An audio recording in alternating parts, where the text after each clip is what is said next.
Nini everyone, Zabora here. So we're going to be moving on with our lesson 18. We're discussing divination, and today we're going to be talking about cartomancy. Now, cartomancy is divination done by the use of a deck of cards.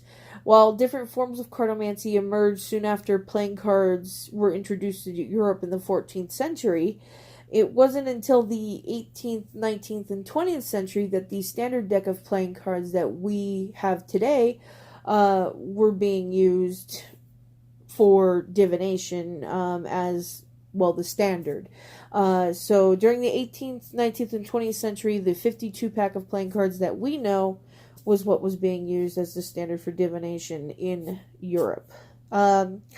So the French actually had their own version of divination that actually used the Piquet stripped deck, and this stripped deck was actually used for a game called Piquet. And it's the cards 7, 8, 9, 10, Jack, Queen, King, and Ace of all the suits that's put together. And they used those cards for divination. It's 32 cards versus 52 cards. However, in the English-speaking countries, it seems like tarot kind of takes the cake on the number one spot on the cartomancy list. So I did kind of debate on doing a tarot series in the sense of this is the Ace of Cards. This is what the Ace of Cards means. But everybody and their mother does that, and it's kind of boring and it's kind of stupid, and there's a million other people out there with more experience and more patience that can teach you tarot. So I really just, I'm going to stay away from that. I think I'm also going to maybe stay away from doing like symbology and stuff. This is kind of something to do with, I struggled this when I did the Ceromancy videos before. I really wanted to give like a firm foundation of different symbols and stuff, but during that time I was kind of transitioning into like a different kind of mode of thought and like a new way of looking at things. So I didn't want to tell you guys, and I think I gave like the symbol of the Eye of Horus in the video.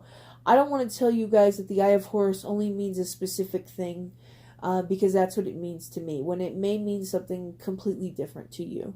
And I don't want to push that kind of influence on you. I want you guys to go out, and if you're interested, to learn what these different symbols mean to you. I don't want to have influence on that. So if I tell the owl represents wisdom and it's associated with Athena, and that's kind of where this whole idea of owls and wisdom come from. I don't want you to go, oh yeah, owls mean wisdom, because if you actually look at owls, they're difficult birds to train. They're not very smart. They're kind of dopey in the real world.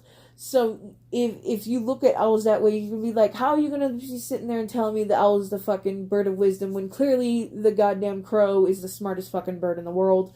And we need to be looking at that shit, or the raven or whatever. So I just don't want to tell you what certain symbols mean in that regard when it comes to divination, because you're going to interpret symbols to mean different things to you.